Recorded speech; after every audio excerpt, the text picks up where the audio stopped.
مرحبا، أهلا وسهلا بكم أصدقائي في الحلقة 9 من Pride and Prejudice. Without further ado, let's read together.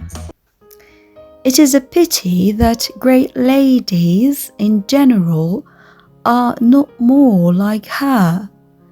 Does she live near you, sir? The garden in which stands my humble abode is separated only by a lane from Rosings Park, her ladyship's residence. I think you said she was a widow, sir. Has she any family? She has only one daughter, the heiress of Rosings, and a very extensive property. Said Mrs. Bennet, shaking her head.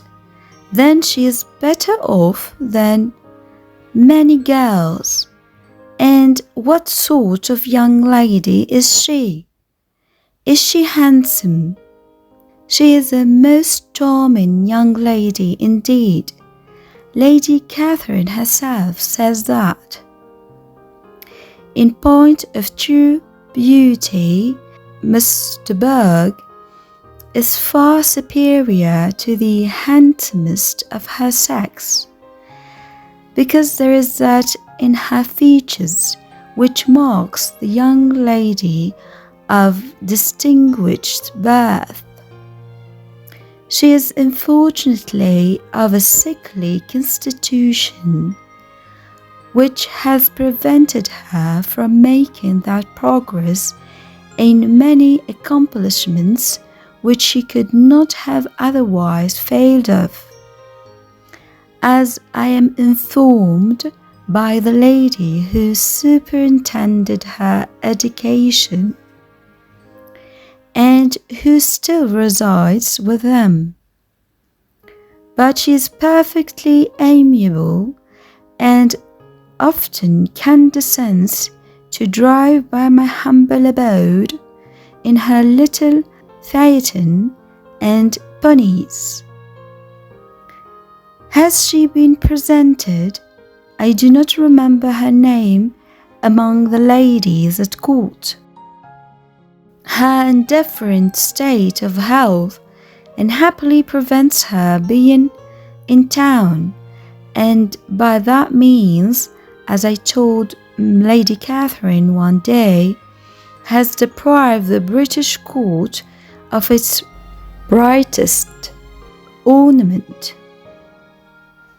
Her ladyship seemed pleased with the idea, and you may imagine that I'm happy on every occasion to offer those little delicate compliments which are always acceptable to ladies. I have more than once observed to Lady Catherine that her charming daughter seemed born to be a duchess, and that the most elevated rank, instead of giving her consequence, would be adorned by her. These are the kind of little things which please her ladyship, and it is a sort of attention which I conceive myself peculiarly bound to pay. You judge very properly, said Mr. Bennet, and it is happy for you that you possess the talent of flattering with delicacy.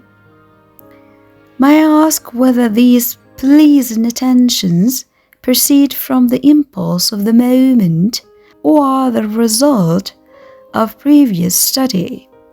They arise chiefly from what is passing at the time, and though I sometimes amuse myself with suggesting and arranging such little elegant compliments as may be adapted to ordinary occasions, I always wish to give them as unstudied an air as possible. Mr. Bennet's expectations were fully answered. His cousin was as absurd as he had hoped, and he listened to him with the keenest enjoyment, maintaining at the same time the most resolute composure of countenance, and except in an occasional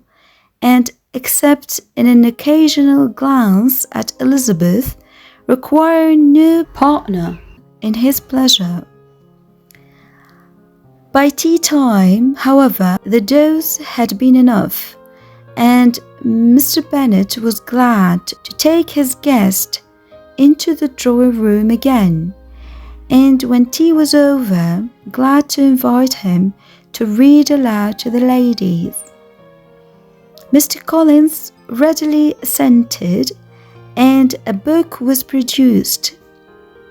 But on beholding it, for everything announced it to be from a circulating library, he started back, and begging pardon, protested that he never read novels. Kitty stared at him, and Lydia exclaimed. Other books were produced, and after some deliberation he chose for Darcy's sermons. Lydia gaped as he opened the volume, and before he had, with very monotonous solemnity, read 3 pages, she interrupted him with, "Do you know, Mamma, that my Uncle Philip talks of turning away Richard, and if he does, Colonel Forster will hire him. My aunt told me so herself on Saturday. I shall walk to Meryton tomorrow to hear more about it, and to ask when Mr. Denny comes back from town." Lydia was bid by her 2 elder sisters to hold her tongue, but Mr. Collins, much offended, laid aside his book and said, "I have often observed how little young ladies are interested by books of a serious stamp, though written solely for their benefit. It amazes me, I confess, for certainly there can be nothing so advantageous to them as instruction. But I will no longer impertinent my young cousin." Then turning to Mr. Bennet, he offered himself as his antagonist at backgammon. Mr. Bennet accepted the challenge, observing that he acted very wisely in leaving the girls to their own trifling amusements. Mrs. Bennet and her daughters apologized most civilly for Lydia's interruption, and promised that it should not occur again if he would resume his book. But Mr. Collins, after assuring them that he bore his young cousin no ill will, and should never resent her behavior as any affront, seated himself at another table with Mr. Bennet and prepared for backgammon. Chapter 15. Mr. Collins was not a sensible man, and the deficiency of nature had been but little assisted by education or society. The greatest part of his life having been spent under the guidance of an illiterate and miserly father, and though he belonged to one of the universities, he had merely kept the necessary terms, without forming at it any useful acquaintance. The subjection in which his father had brought him up had given him originally great humility of manner, but it was now a good deal counteracted by the self-conceit of a weak head, living in retirement, and the consequential feelings of early and unexpected prosperity.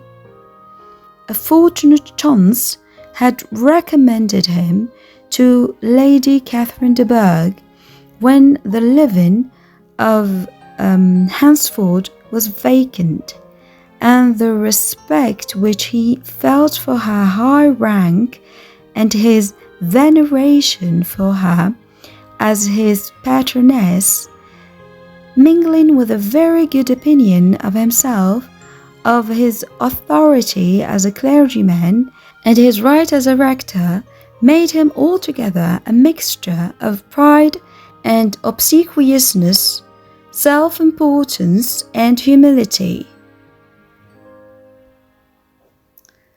Having now a good house and a very sufficient income, he intended to marry, and in seeking a reconciliation with the Longbourn family, he had a wife in view, as he meant to choose one of the daughters, if he found them as handsome and amiable as they were represented by common report.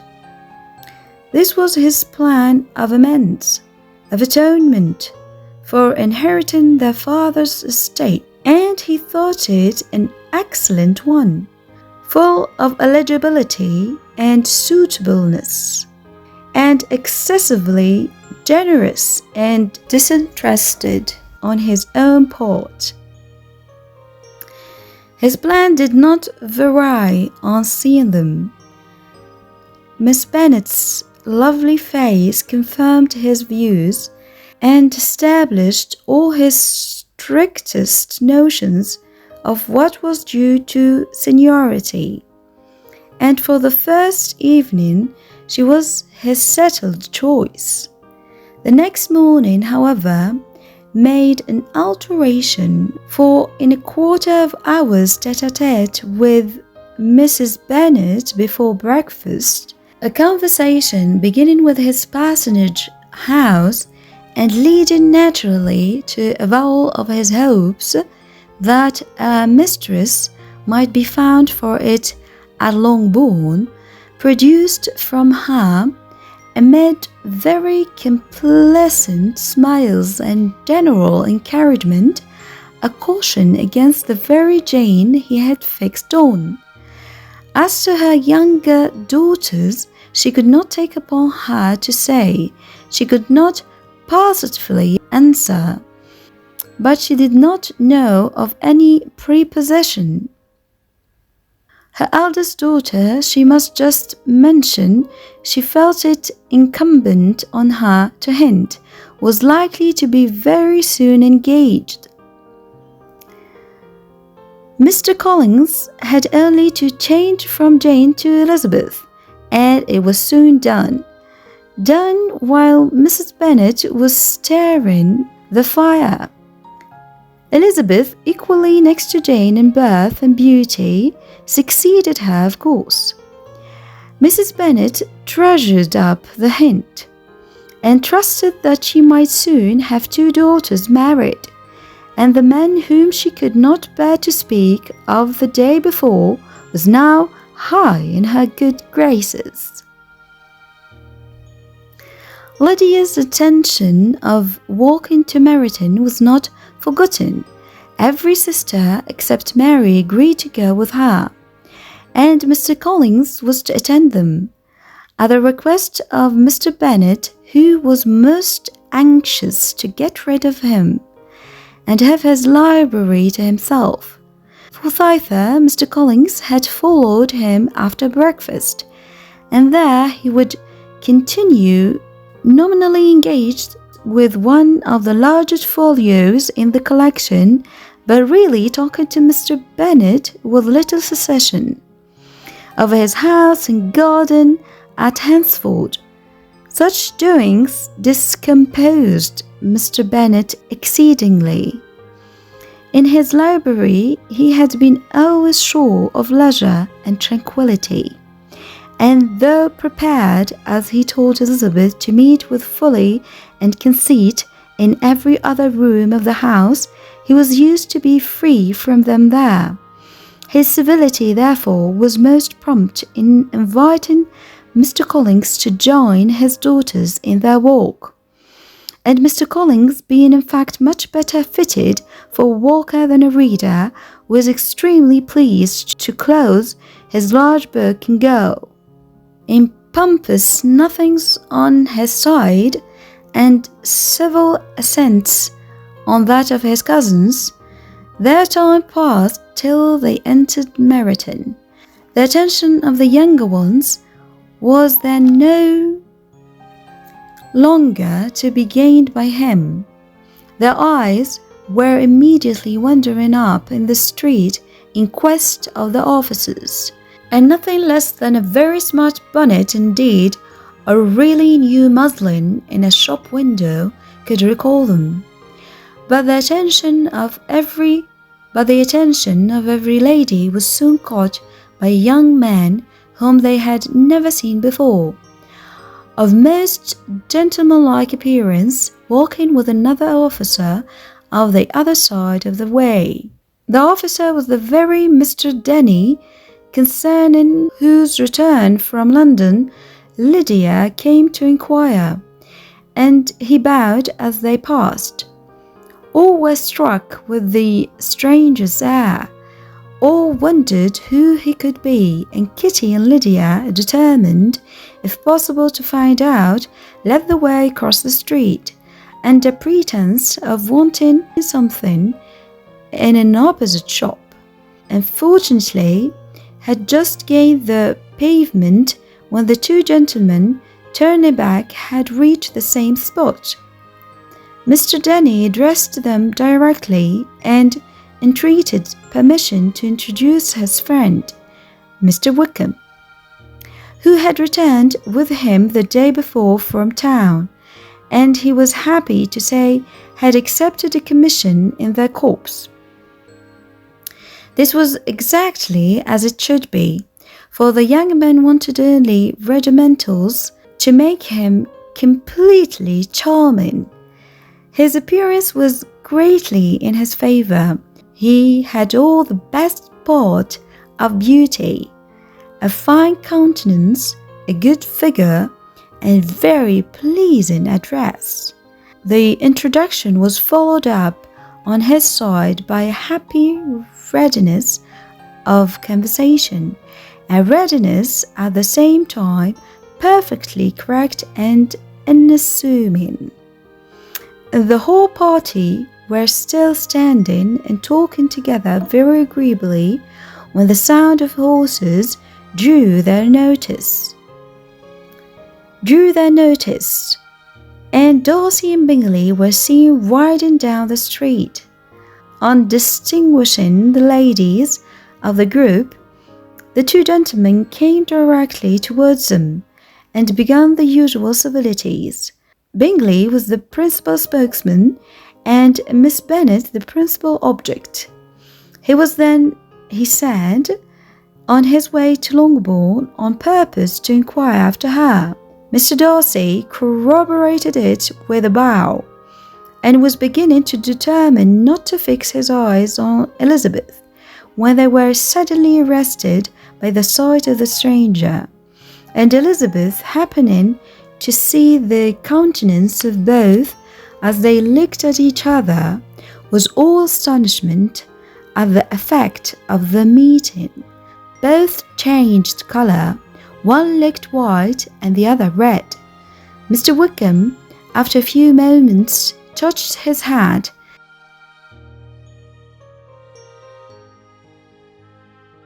a salutation which Mr. Darcy just deigned to return. What could be the meaning of it? It was impossible to imagine. It was impossible not to long to know. In another minute, Mr. Bingley, but without seeming to have noticed what passed, took leave and rode on with his friend. Mr. Denny and Mr. Wickham walked with the young ladies to the door of Mr. Phillips's house, and then made their bows, in spite of Miss Lydia's pressing that they should come in, and even in spite of Mrs. Phillips throwing up the parlour window and loudly seconding the invitation. Mrs. Phillips was always glad to see her nieces, and the two oldest, from their recent absence, were particularly welcome, and she was eagerly expressing her surprise at their sudden return home, which, as their own carriage had not fetched them, she should have known nothing about if she had not happened to see Mr. Jonas's shop boy in the street, who had told her that they were not to send any more drafts to Netherfield because the Miss Bennets were come away. When her civility was claimed towards Mr. Collins by Jane's introduction of him, she received him with her very best politeness, which he returned with as much more, apologizing for his intrusion without any previous acquaintance with her, which he could not help flattering himself, however, might be justified by his relations to the young ladies who introduced him to her notice. Mrs. Phillips was quite awed by such an excess of good breeding, but her contemplation of one stranger was soon put to an end by exclamations and inquiries about the other, of whom, however, she could only tell her nieces what they already knew, that Mr. Denny had brought him from London, and that he was to have a lieutenant's commission in the Tour. She had been watching him the last hour, she said, as he walked up and down the street, and had Mr. Wickham appeared. Kitty and Lydia would certainly have continued their occupation, but unluckily no one passed windows now except a few of the officers, who, in comparison with the stranger, were become stupid, disagreeable fellows. Some of them were to dine with the Phillips the next day, and the aunt promised to make her husband call on Mr. Wickham and give him an invitation also. The family from Longbourn would come in the evening. This was agreed to, and Mrs. Phillips protested that they would have a nice, comfortable, noisy game of lottery tickets and a little bit of hot supper afterwards. The prospect of such delights was very cheering, and they parted in mutual good spirits. Mr. Collins repeated his apologies in quitting the room, and was assured with unwearying civility that they were perfectly needless. As they walked home, Elizabeth related to Jane what she had seen passed between the two gentlemen. But though Jane would have defended either or both, had they appeared to be in the wrong, she could no more explain such behaviour than her sister. Mr. Collins, on his return, highly gratified Mrs. Bennet by admiring Mrs. Phillips's manners and politeness.